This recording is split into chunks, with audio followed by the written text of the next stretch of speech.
Legenda elektronickej hudby Jean-Michel Jarre odohrá koncert, ktorý paralyzuje bratislavskú dopravu. A to doslova. Súčasťou show budú svetelné efekty, drony aj umelá inteligencia. Organizátori čakajú účasť v 10 000. Viac informácií má Zuzana Fečová. Zuzka, kto každý môže prísť?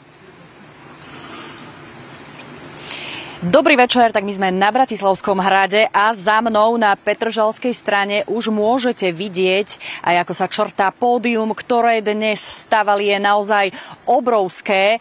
A kto môže prísť, tak to je informácia asi pre všetkých ľudí, pretože vstup je zadarmo. To znamená, že kto prv príde, ten si chytí lepšie miesto pod pódium.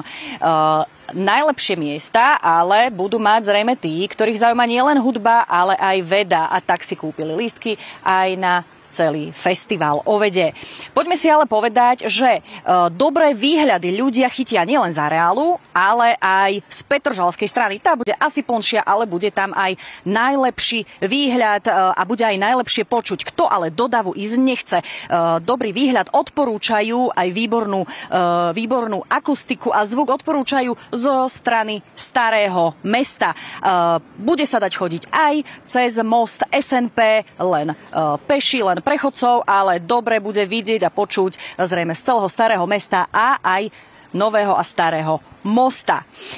My sme sa dnes boli pozrieť na generálke, ako to vyzeralo, ako legendy hudby trénovali so slovenskými inštrumentalistami a Jeana-Michela Jarre sme sa pýtali napríklad aj na to, na ktorých klávesoch on osobne hrá najradšej, ale pozrite si to už v reportáži.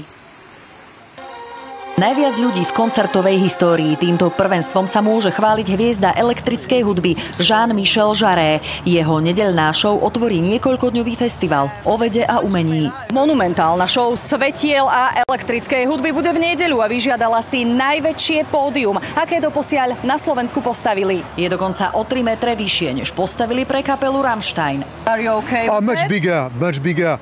Oveľa väčšie, rešpektujem Rammstein, ale budeme to mať tento raz oveľa väčšie.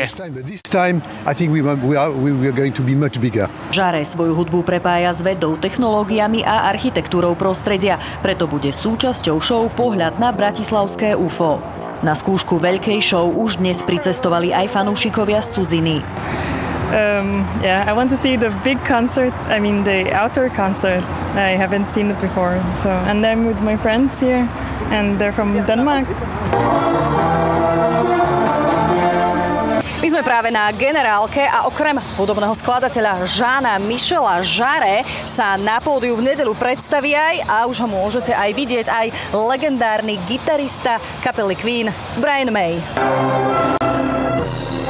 Brian May je spoluzakladateľom festivalu, má doktorát z astrofyziky a podieľal sa na úspechu jednej z misií NASA. Keďže hudobno-svetelná show bude zadarmo, účasť sa čaká v 10 000. Samotný priestor konania koncertu má určité kapacitné obmedzenia, nemôžeme sem pustiť viac ako 30 000 návštevníkov, ale aj v spolupráci s Policajným zborom Slovenskej republiky a s Mestskou políciou Bratislava máme pripravené záložné plány a záložné miesta na to, aby všetci ľudia, ktorí prídu sa pozrieť na tento skvelý koncert, aby mali priestor. Obmedzenia v bratislavskej doprave čakajte už zajtra. Most SNP bude uzavretý pre auta od 20:30 na 3 hodiny. Viedenská cesta a cyklochodník popri Inchebe budú uzavreté tiež. Dôvodom je zajtrajšia generálka svetiel a dronov, ktoré budú súčasťou predstavenia. Vráťme sa ale na pódium. Zaujímalo nás, na ktorých klávesoch hrá hviezda elektrickej hudby najradšej. Which keyboard is your favorite one? Na tých, ktoré si ešte len kúpim. Zuzana Fečová, televízia Markíza.